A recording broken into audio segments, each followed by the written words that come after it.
Hey guys, thanks for watching. Hope Beyond the Hurt. I have a special guest with me today, and we're going to be discussing divorce and how you move past divorce, kind of the process of divorce from a female and a male perspective. But I want to introduce you to my favorite person in the whole world, my husband, Chad Warren. Hello, nice to be here. Thanks for having me. I don't know what took you so long, but here we are. So I really wanted to, because I know a lot of times people are going through this struggle of divorce, single parenting, and the whole thing, and they need to know how to navigate through that. And I feel like you and I both did that from a healthy perspective. And so I just wanted to touch on a few of those things. If you don't mind me asking you some questions. I don't mind. Because sometimes men, it's hard to get in there. You know what I'm saying? In the brain. Yeah, you have to pry it open sometimes, but that's where you're pretty good at all that. So we're going to go ahead and jump right in. So help and healing after divorce. So one of the first questions I wanted to ask you was before, and we can both discuss our sides, but before the divorce, what was the hardest part emotionally before that actually happened for you? I think, first of all, I want to clarify that, this is not a bashing session. Someone, yeah. This is not like saying that, boo-hoo, we were done wrong and all that. This is going to be more of just like, if you're put in that situation, obviously, for the most part, it just kind of blindsides you, and you feel of just an array of things, and you just have to deal with it in the best way you know how. And from experiencing that and dealing with it, and then now looking back, it's, easy to kind of figure out like, okay, this is what I did, but this is what I should have done. But to answer the question, I think that just, especially as a man, like you have an ego. So in certain amount of pride, and that gets pretty much crushed and stepped on. And so you feel this really devastation of loss and abandonment, and you want to feel loved and appreciated and respected, and then it's just like all of that is out the window. So it's kind of like you just get everything wiped off the map, and you have to just kind of, like a earthquake that devastates an entire building, and then you just have to figure out like, okay, what do I do? First you have to assess the damage, and then clean up, and then begin a rebuild. So that's kind of how that all comes together. So when you were first realizing this was going to happen, what was your first response? Do you feel like it was the right response? Like you went to God? Like a man's first response during struggle and pain, what do you feel like a man goes to first? Well, I think once it was like determined that it was happening and there was no turning back. I think like at first my response was to try to fix it, even though in my heart I knew like it wasn't fixable.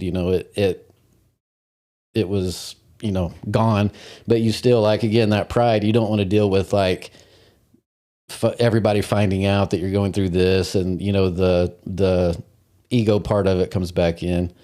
And then after that, it's just like, again, figuring out how are you going to pick up the pieces? What are you going to do? Where are you going to go? How are you So going men really to handle things logically.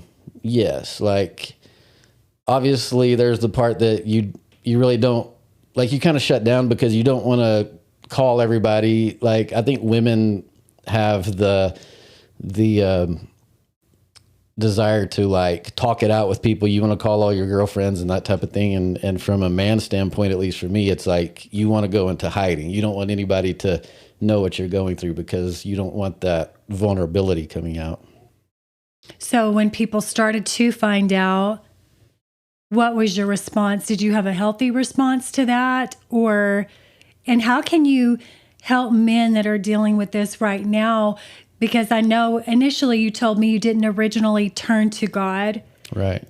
And so what could you tell somebody, a man struggling with this right now, how to handle it correctly instead of moving into turning to God is definitely the way that you need to go. But there are even, again, like in that original moment, like the initial moment of devastation for me anyway, is like, I didn't even want to talk to God about it. Like I just wanted to probably, number one, mask the pain or cover up the pain. So you start doing things like drugs or drinking or, looking for another woman to make you feel good. I mean, I didn't necessarily do all that. I did drink a little bit, but I was already kind of past that. I did it more probably for like the social aspect because during this time you did it socially, right? Just because like I was looking for people to kind of hang out with that wouldn't. People that probably didn't really care about me, so they weren't asking me questions. They weren't checking on how I was. So I was able to just kind of hang out with them, and that included doing things like just, hanging out and drinking beer or whatever. But once I finally did, like, just come back to God and basically just laid it all out, that's when things started to actually change and move forward. So I would say, advice wise, like if you're going through this, especially in the initial stages, that's definitely what you need to do. Like your first step needs to be turn to God, because you can skip all of the other stuff that just really piles on and makes it worse. And that's originally and I've talked about this for me personally as a woman. The struggle for me was initially the emotional side for a woman is very thick and it drives most women. And so what you have to do, and obviously men are very logical. And so, but I still feel like the emotions may come in a different way. Like for me, it was sad. It was crying. I felt very broken. And there was anxiety and fear attached to that, because for me, it was now I had to provide for myself, and I had never done that before because I was a stay-at-home mom. So a lot of the emotions driving a woman, or the safety factor, is now completely removed. You feel completely unsafe because now you've become the breadwinner when you weren't that before.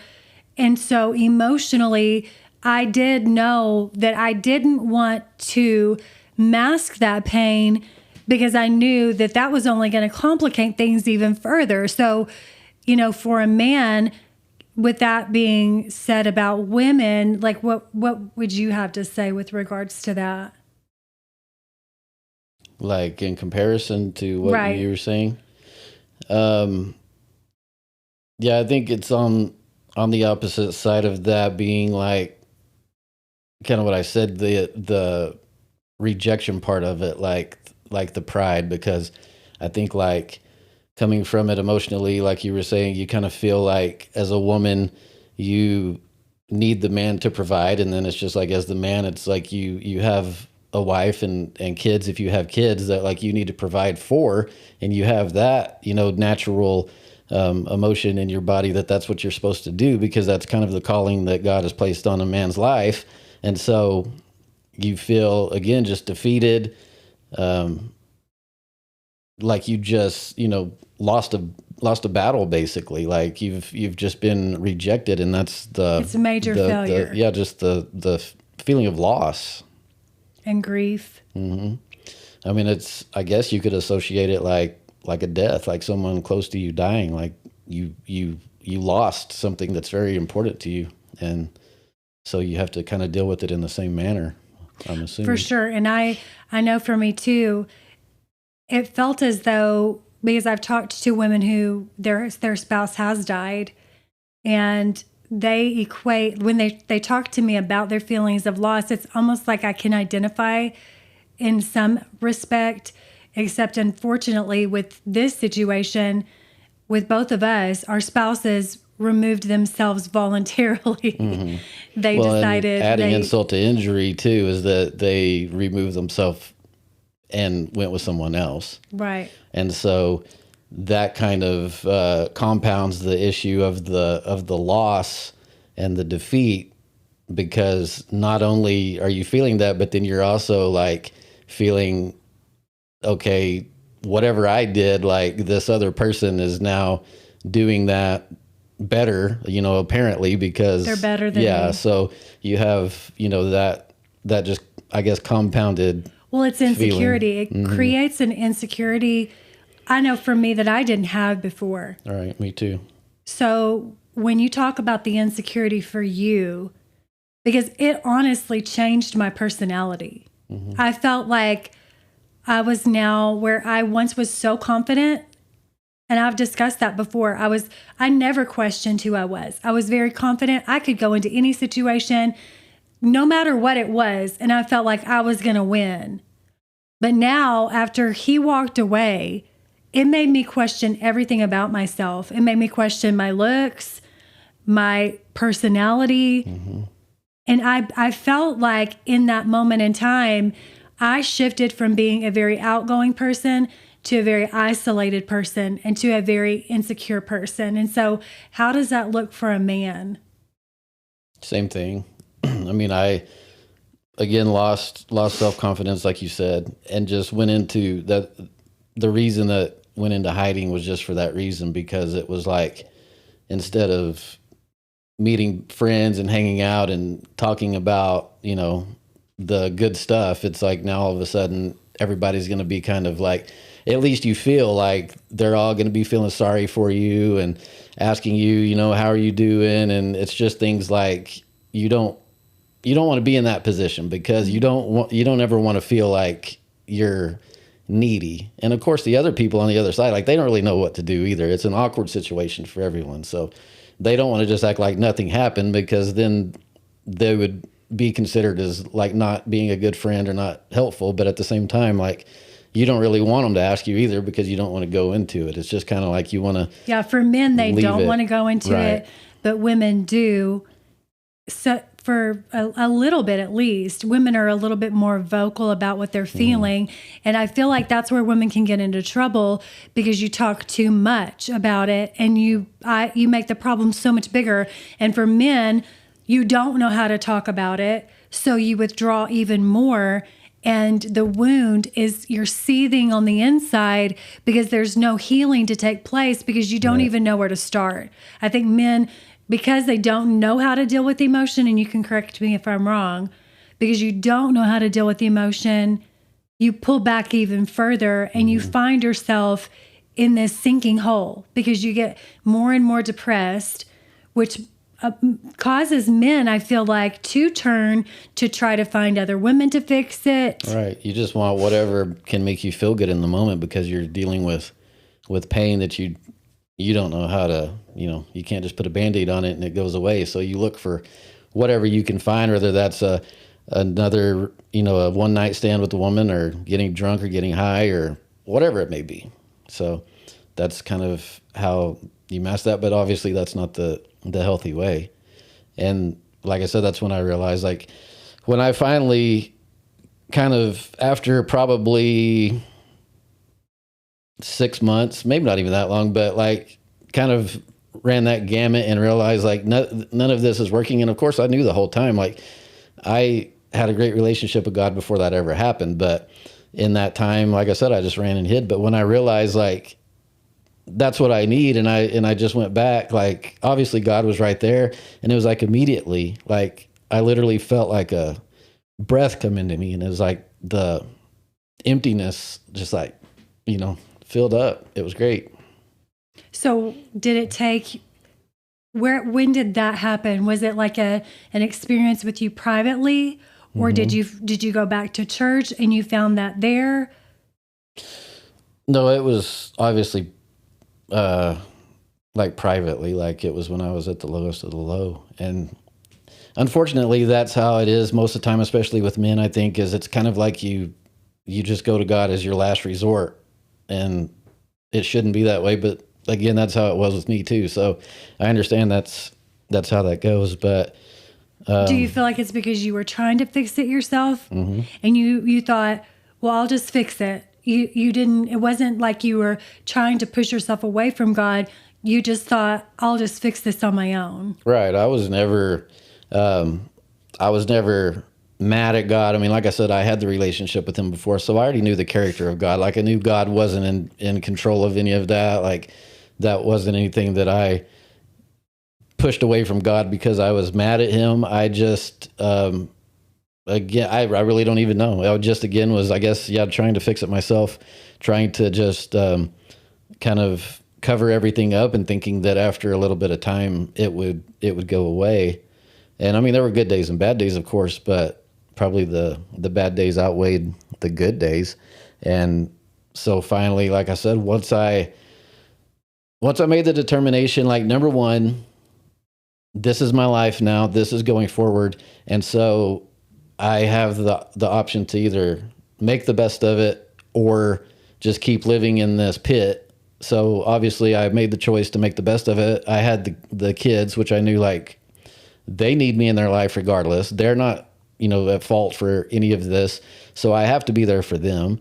And then, it's just like you take the logical steps and then finally just saying, God, like, you're the one person that does not judge me, that, is for me regardless. And so I just need your help. And then, like I said, it was from that moment forward, everything was different. Everything was on an upward trajectory. And that's when I started, coming out of the pit, making the moves and determining, like, I'm going to go back to church at least, because I totally quit church for, I don't know how long that was, probably 6 months or so. Why did you quit church? Because the same reason, like, I knew the people there, they knew me, they knew that I was married and had a family, and then now I was going to be, like, going in there by alone yourself. And just, again, I didn't want the people to judge me or look at me funny or ask questions or be nosy, or I just didn't want to deal with that. But I knew that's where I needed to be. And so after the time of healing, and then also having a conversation with one of the pastors and kind of explaining that, and he just said, like, what do you have to lose? Like, just come, and you're making this decision based on hyperbole in your head that hasn't even happened. So just come. And then if you come and it's a bad experience, then at least you can say you came and you tried and you gave it a shot. So that's what I did. Me and another friend of mine that was kind of going through the same thing at the time, me and him had been talking, and we just said, like, hey, I'll go if you'll go. So that way we at least had each other, so to speak. And we went together. And I mean, from the moment I walked back in, I felt like I'd never left, honestly. Like, everybody was happy to see me, hugging me, and it was great. It was not one awkward interaction, honestly. So. And I think that's which this is our first episode of probably 3 right now. We're just about to transition and close. But what I want you to know today is, regardless if you're male or you're female, and you're going through a struggle, and maybe not just divorce, or maybe you're going through a hard time, that the answer is always God. The answer is always Jesus. He's right there with you, walking through this situation with you. And whether you were the reason for the divorce, or maybe you're the one that's the victim on the victim side, regardless of what you're facing today, your answer is to turn to God. He has every answer to every problem that you're facing, whether you're male, whether you're female, and we both handle these things differently. But I encourage you today, turn to the Father. Get on your knees, go to church, find yourself in a place where you're being encouraged, being inspired, because that is what God has for you. When you're facing struggle, turn to Him first. Don't try all these other avenues. Don't try all these other things to fix or mask, because it's going to only increase the problem and the hurt in your life. I promise. Do you have anything else to add to that? No, I mean, I just agree with it. Like I said, it sounded like you said, I disagree with that. I just agree with it. You just agree. Obviously, like I said, it takes a step. It really does. But you just need to know, like, until you do that, you're wasting your time. You're just making circles. You're going back around the mountain, and you're not going to be able to move forward until you surrender that to him, until you say, like, I just need your help, God. Like, you know what to do. I don't know what to do. I need to hear your voice and figure out what I need to do to move forward. And I need you to direct my steps in that area. And until you do that, you're just going to be going by your feelings and your emotions, and they're going to lead you wrong every time, because they're always just going to be what you want to do that's going to make your flesh feel better, which is not going to be a permanent fix. It's probably going to be a temporary Band-Aid, and then it'll just be worse, because every time you get hurt after that, it's like just adding on and adding on and adding on. So. And you can't sweep it under the rug. It doesn't go away.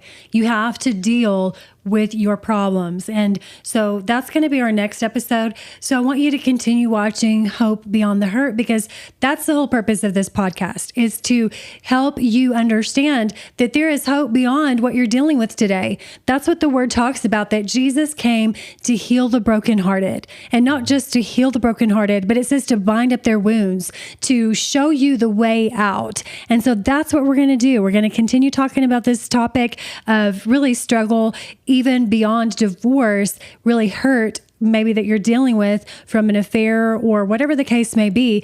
Single parenting, we're going to address that on the next episode as well. So continue watching. And if you've not yet subscribed to Hope Beyond the Hurt, I would love for you to do that. It will alert you every single time that we launch a new video. So thank you for watching today with my husband, Chad Warren. So stick around, watch the next episode, and we'll see you soon. Have a great day.